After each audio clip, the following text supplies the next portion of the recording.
In sports, we love our hyperbole. We have battles, we go to war, we have sudden death, and every potential discomfort can fall under the category of adversity given the right narrative. We know these phrases aren't really true statements, but sometimes the adversity is real. This is what you don't know about R. Norris Williams.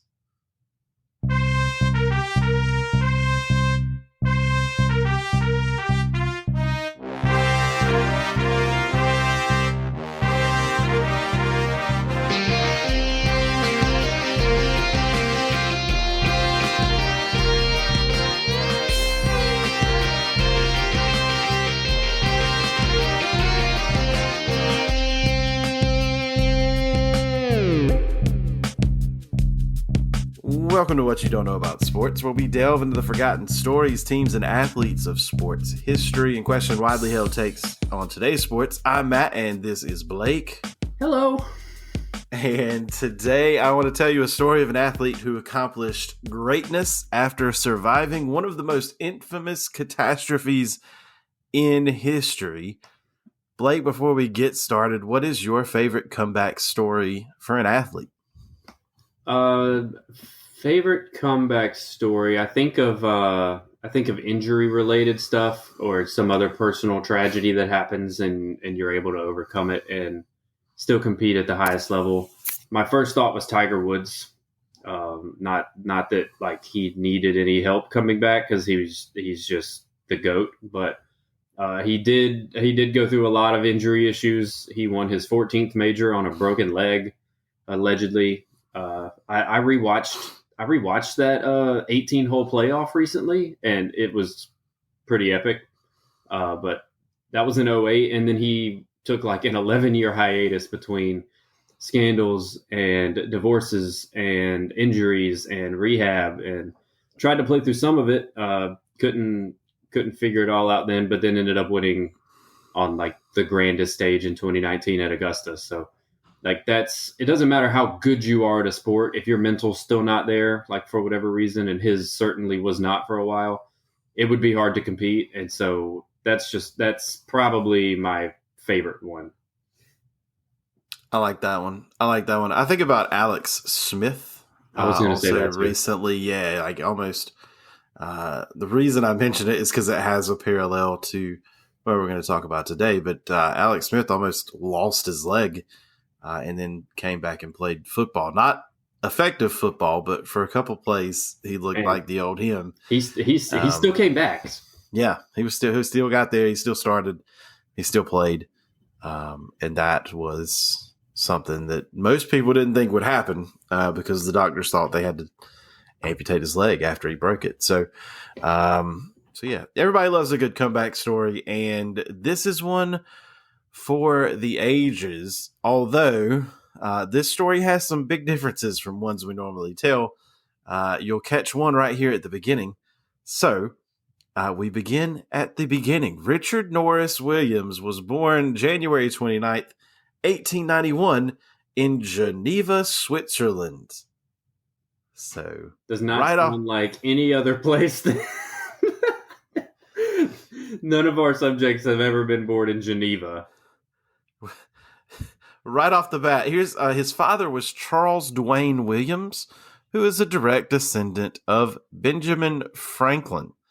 So this is not one of our rags to riches stories that seem to frequently pop in. This is just very wealthy from the get-go. Geneva, Switzerland, and Benjamin Franklin's relative. Good for him. Yeah. The Williams family spent most of their life, or at least Charles spent most of his life, in Geneva, even though he was originally from Pennsylvania. His mother was Lydia Biddle White, who was also from Pennsylvania.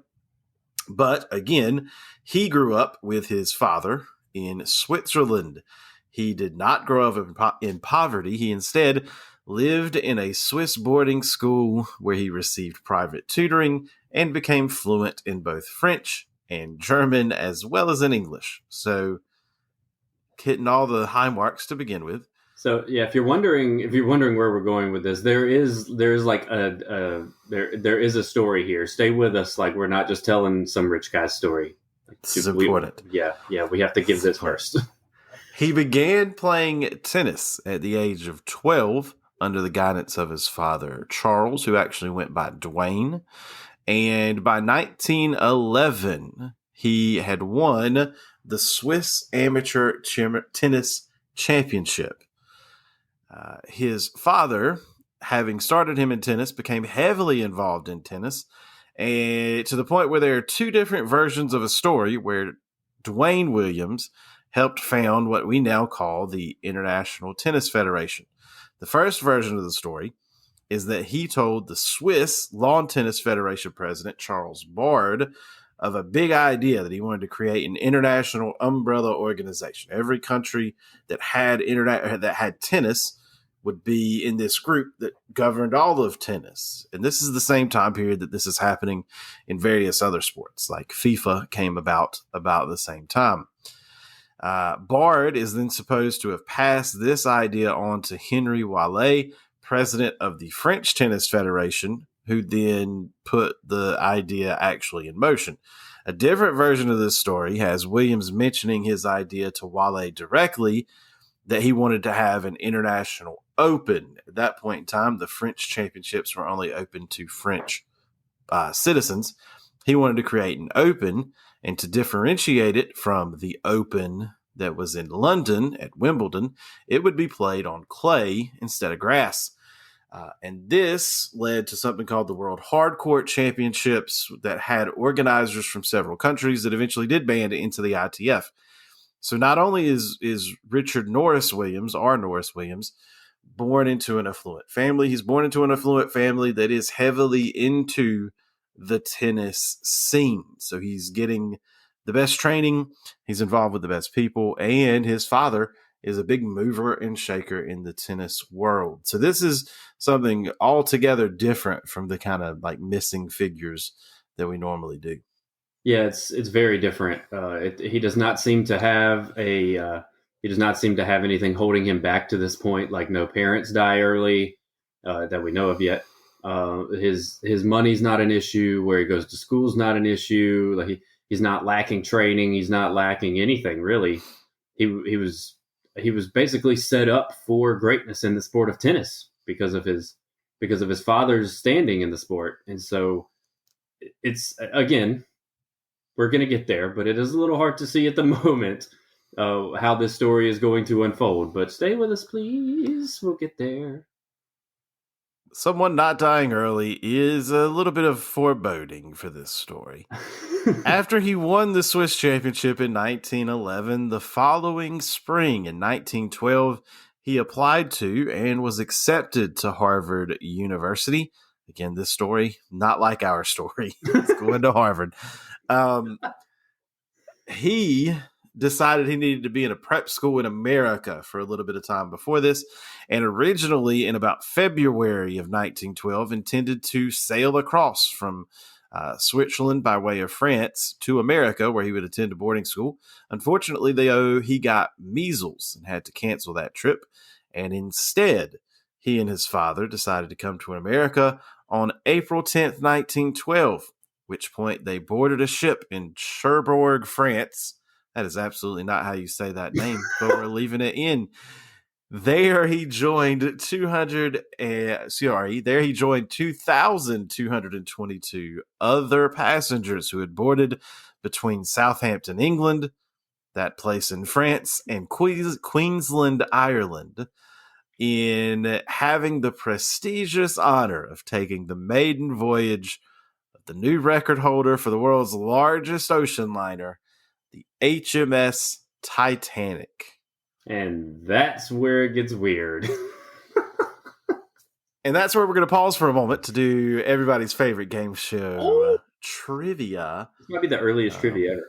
It is the earliest trivia ever, but things start happening once they get on the Titanic. So we're going to pause there on a cliffhanger, as best as a historical event can be a cliffhanger. Hey, if I've never heard this story before, so it's still relevant. All right.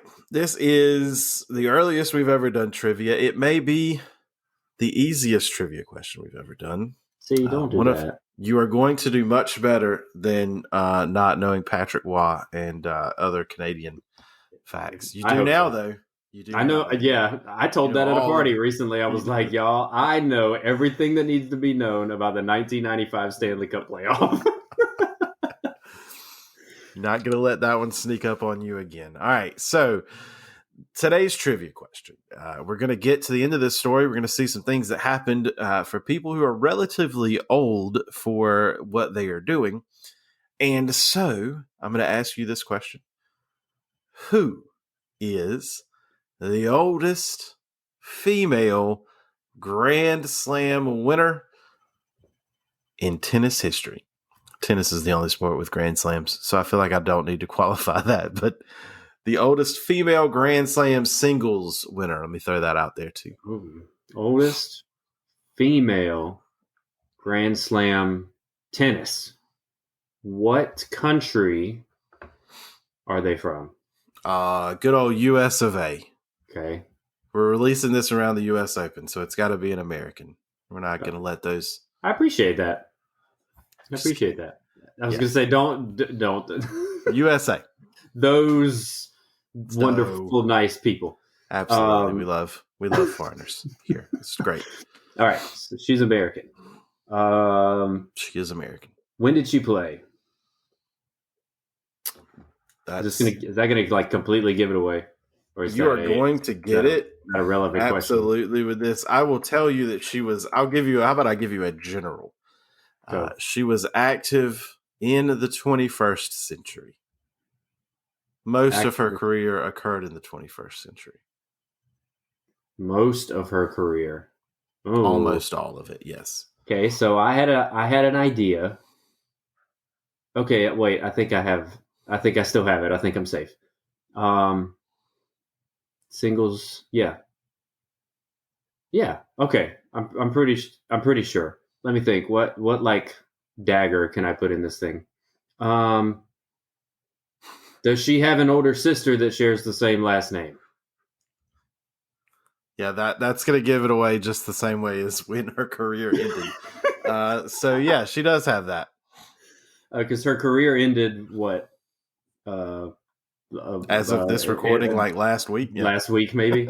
So the answer is Serena Williams.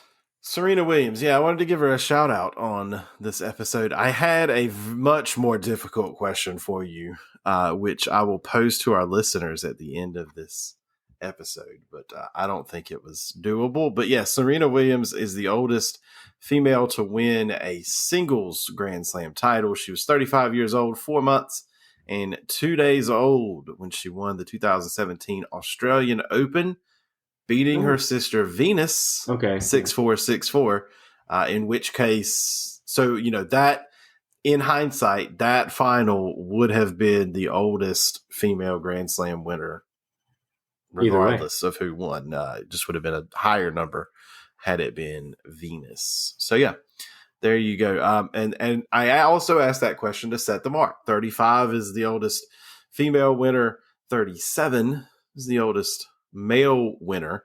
And then in doubles, it gets higher because it's not quite as athletic in terms of, running around at that point. So anyway, back to our story. We've left off with the Williams family, not those Williams. I was going to say, did you do that on purpose?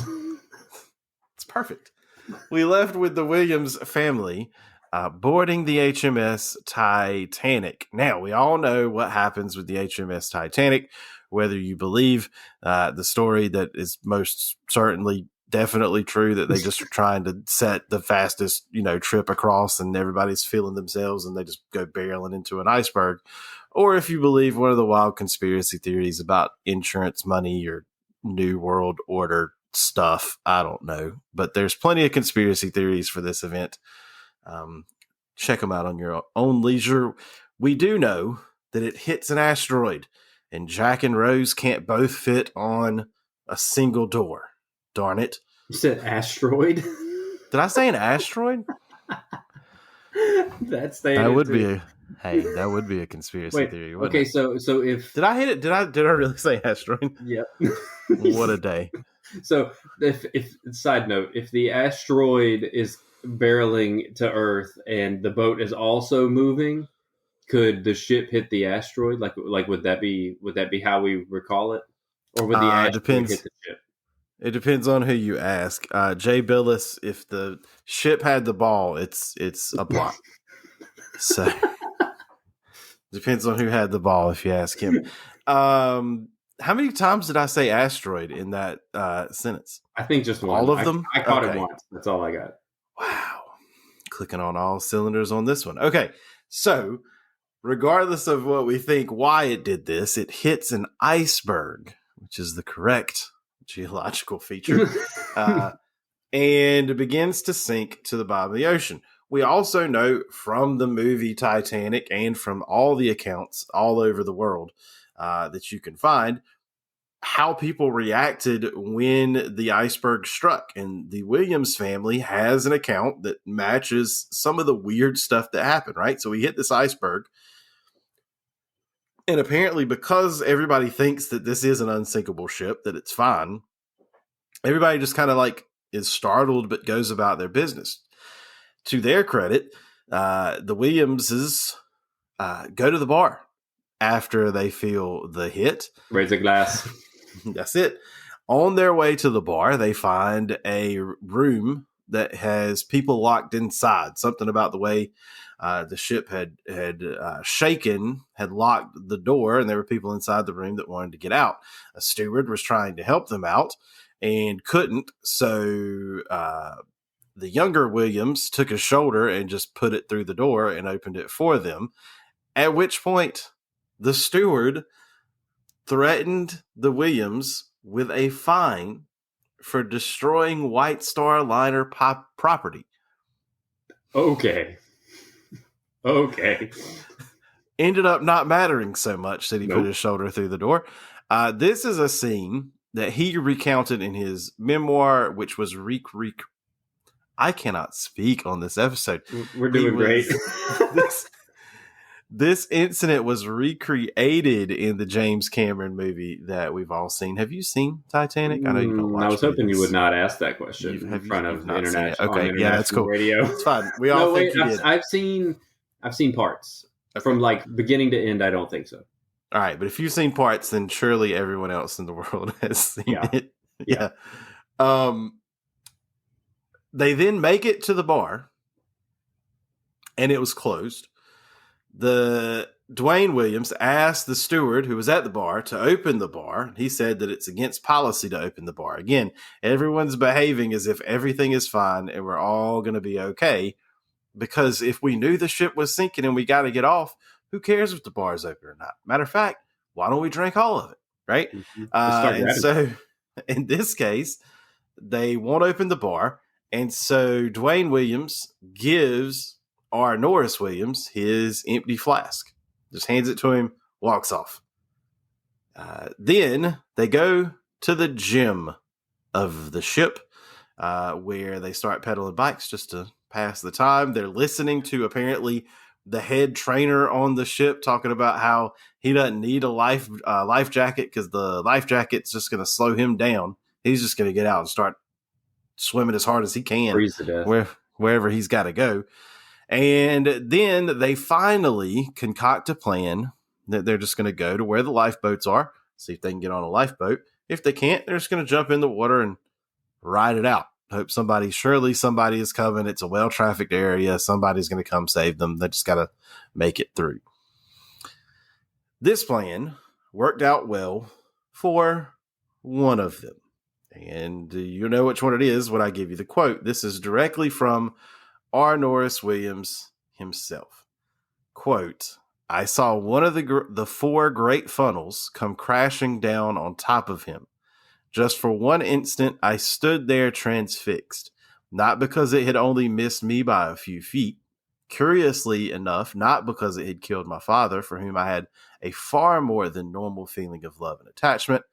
But there I was, transfixed, wondering at the enormous size of this funnel, still belching smoke. It seemed to me that 2 cars could have been driven through it side by side. So as they are I can't talk. I'll take over. No, I mean, really. As they were concocting this plan, one of the smokestacks falls from the ship. This is something that's recounted in many of the different accounts of that evening. But it lands directly on Dwayne Williams and just misses R. Norris Williams by a matter of feet. Otherwise, he would suffer the same fate. That stack crashing into the water creates a wave that pushes Norris Williams like a few feet, several feet away, sinks him under the water for a little while. Then when he pops up, he is almost next to one of the lifeboats that had been released. That lifeboat, however, was partially submerged. He swims over it, grabs onto it, and just kind of hangs out, eventually gets onto the lifeboat. And because it's partially submerged, eventually they row their way towards another lifeboat where they, the people on this lifeboat, join with the members of the other lifeboat, which just makes that one also partially submerged.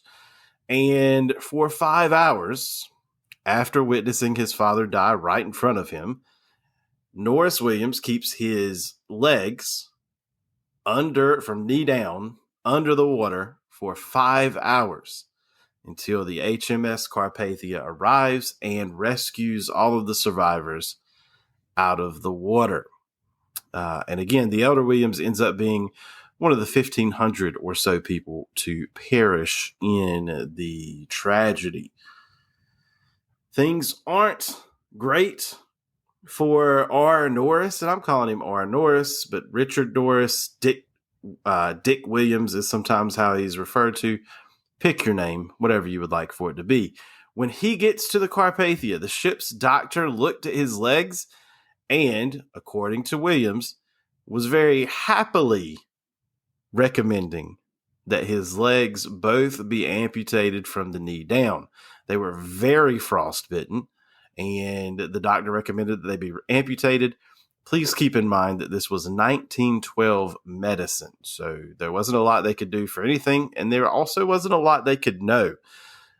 They knew what to do. Remember that the Spanish flu is going to happen just a couple of years after this, and they had no idea how or why that was working out. So, the doctor tells him he's got to amputate his legs, both of them.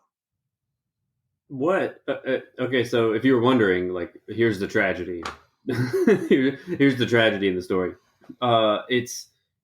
It's nuts to think that, like you said, it's a weird Alex Smith kind of thing with the leg amputation, because he was like, "Yeah, no, I'll be needing these." He may have literally said that, but it's just a weird. I mean, you can't really speak about the tragedy. Everybody knows about the tragedy and how terrible it was, and however you feel about it, it's still terrible for all the people who perished. But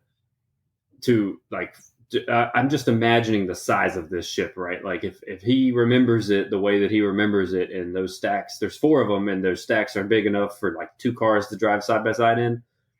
I mean, you can't possibly ever, like, you couldn't wish that on anybody for those things to come down on you like that. So if you were wondering, listener, where the hiccup in his life was going to come and why we were going to tell this story, this is it. But it gets better. Please tell me it gets better. I'm sure it does. It's just incredible that every story has like this life-changing, terrible moment. Is it just us that, like, we're the only, or like, is it just us that we're telling these things? Because not everybody goes through these weird things. We just find the ones that we just find these. Things do end up getting better for Williams. He does, in fact, look at the doctor and refuse to give permission for the amputation. And he does tell the doctor, "I'll be needing these legs." Among other things, he wanted to continue his tennis career. Now, that's in his own words, that he didn't want to give up tennis by amputating his legs. I'm sure he had other thoughts in his mind about it. His solution for the frostbite, I don't know how this works. His solution was that he got up every few hours, and he strolled around the deck of the ship until he could feel his legs again. Mm-hmm. He's walking without being able to fully feel what he's doing, and he just continues to do it until everything's warmed up and the feeling returns. Depending on how frostbitten he was, there's no guarantee that feeling would have returned. Like, it can cause permanent nerve damage. And don't look this up, but if you're queasy, just pause and skip forward one time. Frostbite can cause auto amputation, where it just falls off. Mm-hmm. He's not a doctor. He doesn't know how frostbitten he is. So he just gets up and starts walking around, and it works. It works because the Titanic sank in April of 1912. By August of that year, he was playing in what we now know as the U.S. Open and won the mixed doubles with Mary Brown. In 4 months, he went from almost dead in the biggest or most notorious tragedy to that point in American history. And 4 months later, he's winning the U.S. Open. The only thing I can think of, and I'm not a doctor, but the only thing I can think of is that the blood flow returning to the injury site helped heal whatever was wrong, right? That's the only thing I can think of, but man, is that just luck on his part? Or do you think he was like a Boy Scout? Like, what was going on there? How did he know that would work? Even if you're a Boy Scout, it's not like you got frostbite training. Nobody's like, hey, what we need for you to do to get this badge is we need proof that your skin has frozen and that you recovered. No, they do not. They didn't give me frostbite for me, and I have to heal myself. But like, you got a general idea. Oh, I don't know. And it's 1912, and his report was that the doctor was kind of, heartily recommending amputation, was kind of like happy about the fact that he gets to perform an amputation. That's not out of the realm from medical history of that point that a doctor would be like, yeah, let's go, hack it off. Everything's fine, right? We were doing that in war just a few years later. Just whatever. Maybe you hit the bone. Okay, it's gone. Maybe it partially could have been too that like he's looking at what, if I do quick math, 700 or so people also approximately who are like this ship. I don't know how many doctors it has, but like imagine like the worst tragedy, and then an emergency room at a hospital just gets flooded all at one time, and this doctor's like, I have to save as many people as possible. I'm cutting everyone's limbs off. Like, how do you figure that out? Yeah, possible. You're right, because that doctor would have been going from, or however many doctors they had, would have been going from giving normal care to their ship to giving emergency care to half of their ship. Save as many people as possible in a short amount of time. That's fair. Williams, as we said, though, survives well. Wins the mixed doubles with Mary Brown. She had just won the singles and doubles title that year as well, so she swept everything she could win. He also entered school at Harvard like he planned that fall and immediately became a collegiate singles champion. Won the collegiate championship in 1913 and 1915 in singles. Won it in doubles in 1914 and 1915. And his entry into Harvard marked a period of 3 singles finals appearances at the U.S. Open in 4 years. He lost in 1913, 16 months after his legs were almost amputated, before winning the singles title in 1914 and 1916. So every single year from the time the tragedy happened through 1916, he won something, whether it was the mixed doubles at the U.S. Open, the collegiate championship, or the U.S. Open singles title itself. So just a big run, right? Like, that's the success may have been on his 5-year plan, but like, international tragedy probably wasn't the first thing on the list. Nah, that's for the 5-year plan. That's persistence and courage and like whatever else you can think of to come over that. Because again, physically, he probably had a gift, right? or he was just a really hard worker, and like I joked earlier about him being given everything, but you don't get to this level just by being handed a tennis racket and say good luck. Like, you still have to work. And so there's the physical part of it, but then like the mental part of sports is extremely underrated in a lot of cases, I believe. And so to overcome the tragedy and still to compete at this high level is incredible. Absolutely. That gets us through 1916, gets us to 1917. And in April of 1917, this is a bad month for Williams. In April of 1917, as a result of a series of events that had happened to America throughout the war in Europe's duration, the United States entered World War I.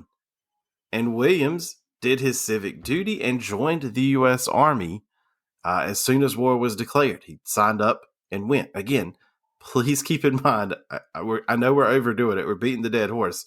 5 years after he was supposed to have his legs amputated, he's joining the U.S. Army to go fight in World War I.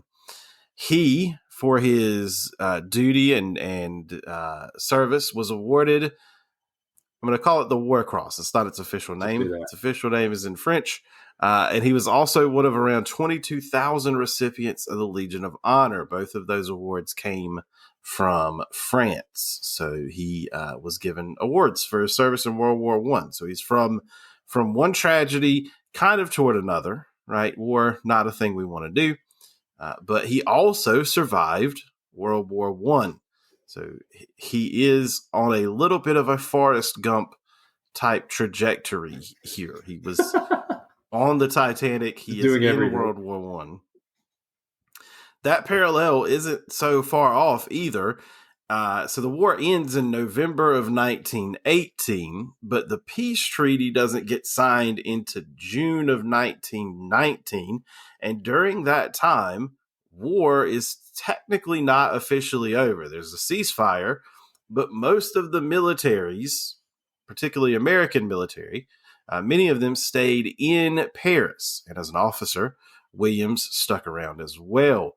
So during the peace negotiations, Williams, still in France, the AEF created a tennis tournament for all the Americans who were still stationed overseas.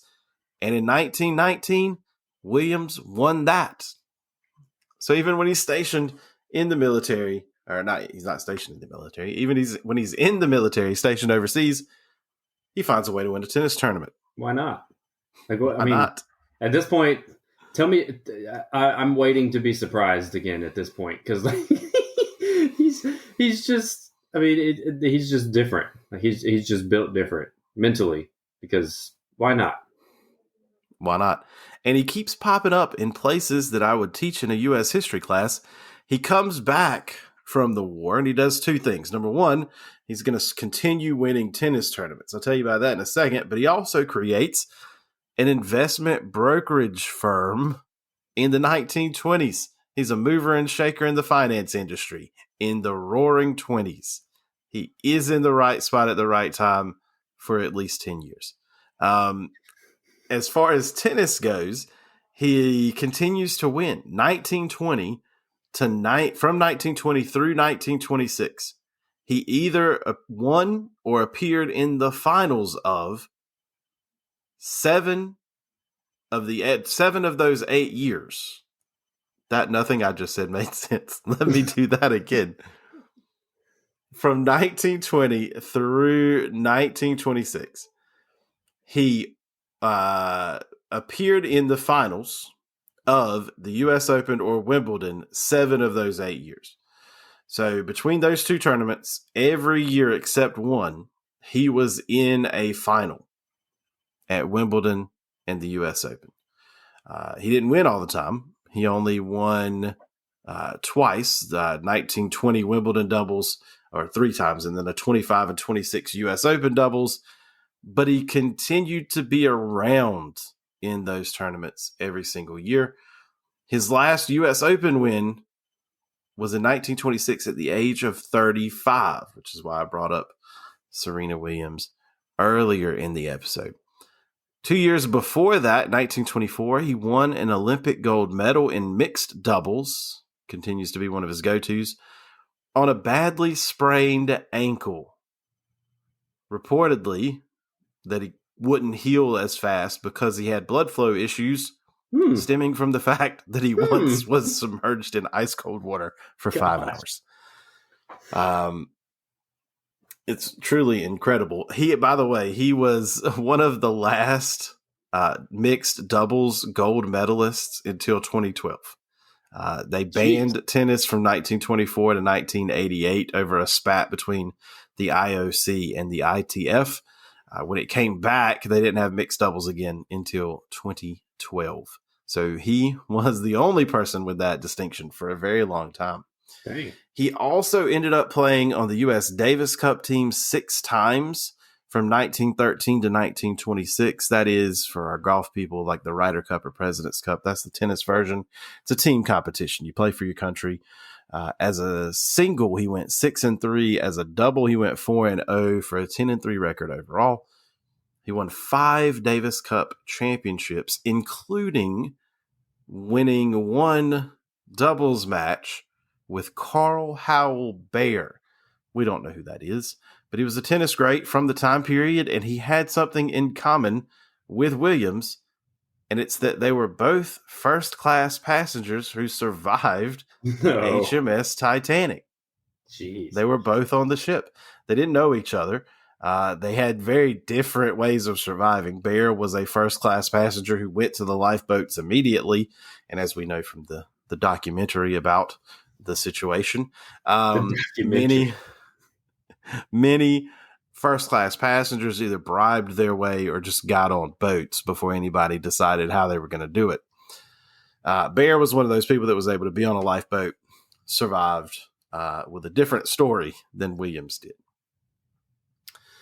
We haven't talked much about his playing style, so one of the last things here about him was that his playing style, you're never going to believe this, but his playing style was overwhelmingly aggressive. He frequently played close to the net, very tied up, played balls in the air on the half volley, right? So they're still on the way up, and he's playing them back.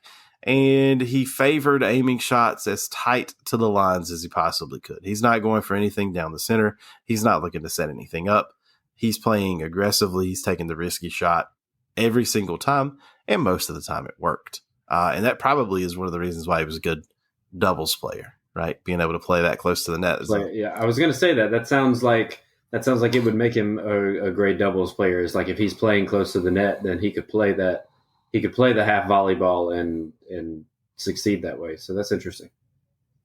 The angles would be important too, because you can hit such wider angles on a doubles situation too. So that would be a skill for him. He eventually would retire from tennis in 1935 at the age of 44. He did end up being, before World War I, he was ranked 2nd in the world during his first career run. He was listed in the top 10 from 1912 to 1914, then again from 1919 to 23. In just the U.S., he was the top 10 player from 1912 through 1925. And again, pay attention to the date that both of those runs began, 1912. 1912. After he almost needed his legs amputated, he's a top 10 tennis player in the world. Like it's almost immediate too. Like his continued success was almost immediate. Like the tragedy of his father passing and his medical issues at the time, it almost seems like they didn't stop him at all. They didn't slow him down at all. Like, how long did Alex Smith take to get back to the field? Now, that's a very different sport, and the injuries may have been different, but like, hear me out. Alex Smith had 21st century medicine and only needed 1 leg amputated.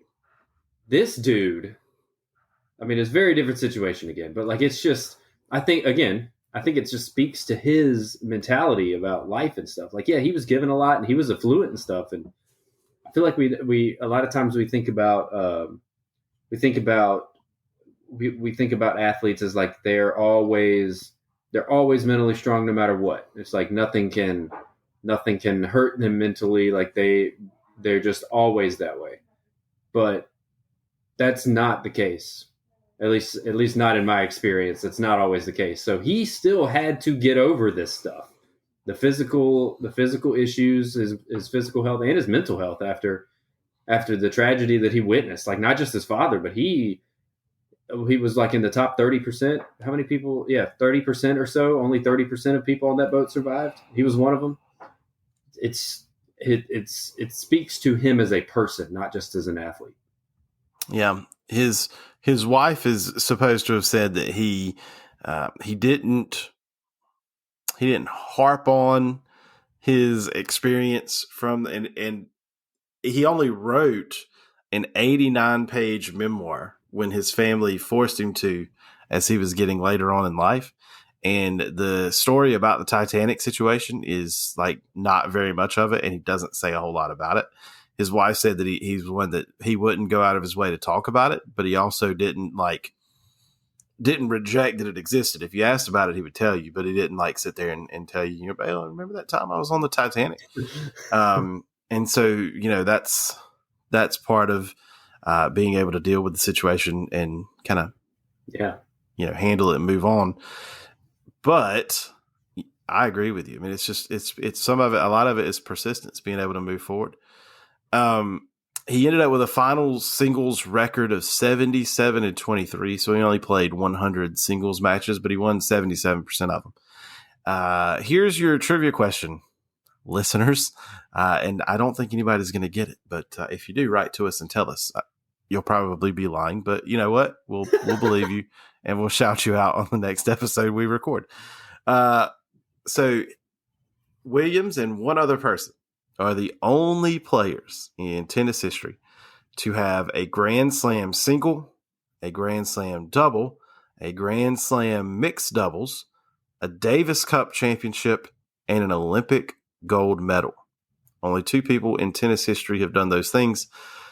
The second is a person who also won a gold medal at the 1924 Olympic Games, Vincent Richards. The only two people with that distinction.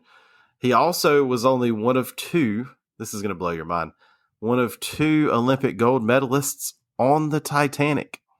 There was another one? There was another one. There was an Olympian from France who had been in the 1908 Olympic Games. Their career was over by that point, who also survived the sinking, but he is he's one of the people that did the bribing and give me this lifeboat, let it down now. He's probably carrying the medal and he's like shaking it in people's faces, like, let me on your boat. Like, there's 10 people on this 15-person lifeboat. We gotta go. Let's go. Yeah. Let's go down. He is supposedly one of those figures, so we won't even name him. But there was one other Olympian on the ship. So yeah, that's all we got for you. Last thoughts there, Blake. It didn't start out like one of our other stories.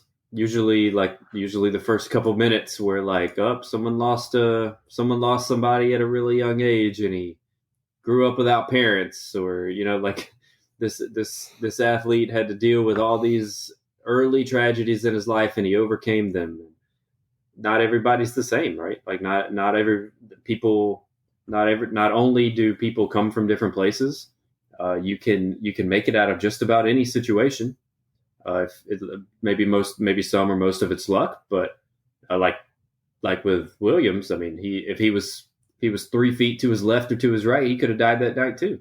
You know, so I mean, it's not only do great people and great athletes come from many different places, but it reminds me of a Robin Williams quote that I've remembered for so long, and it's that every person you meet is going through something you know nothing about, so you should be kind to everyone, right?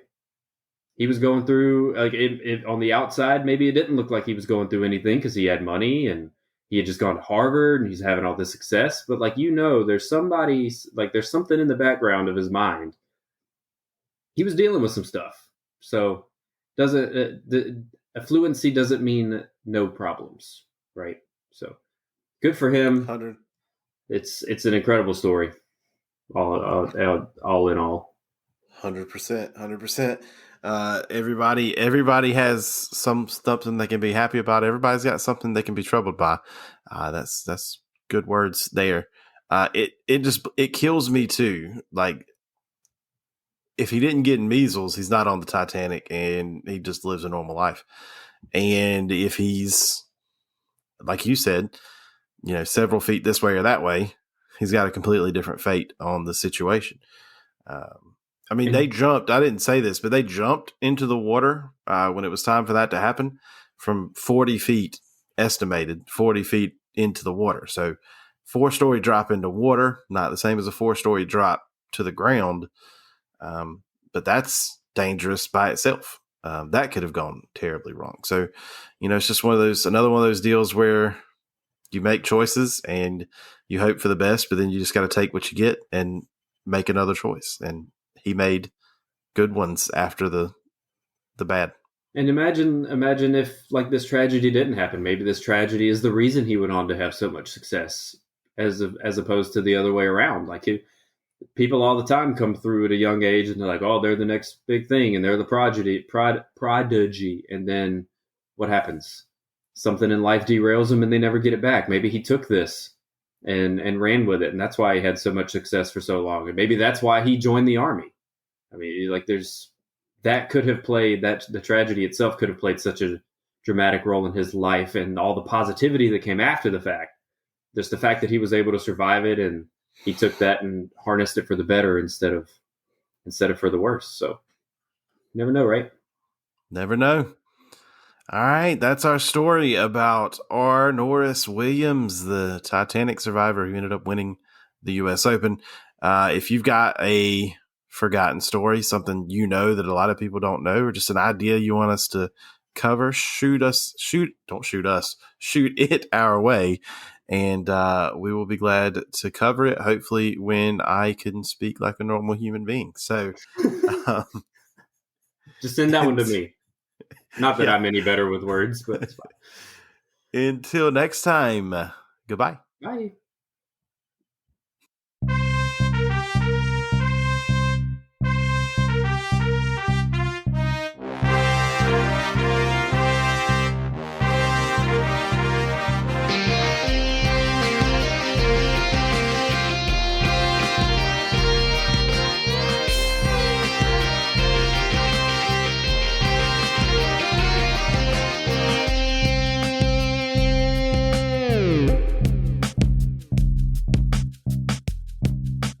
Thank you for listening to this episode of What You Don't Know About Sports. If you enjoyed what you heard today, please leave us a review, 5 stars only please, and hit that subscribe button wherever you listen.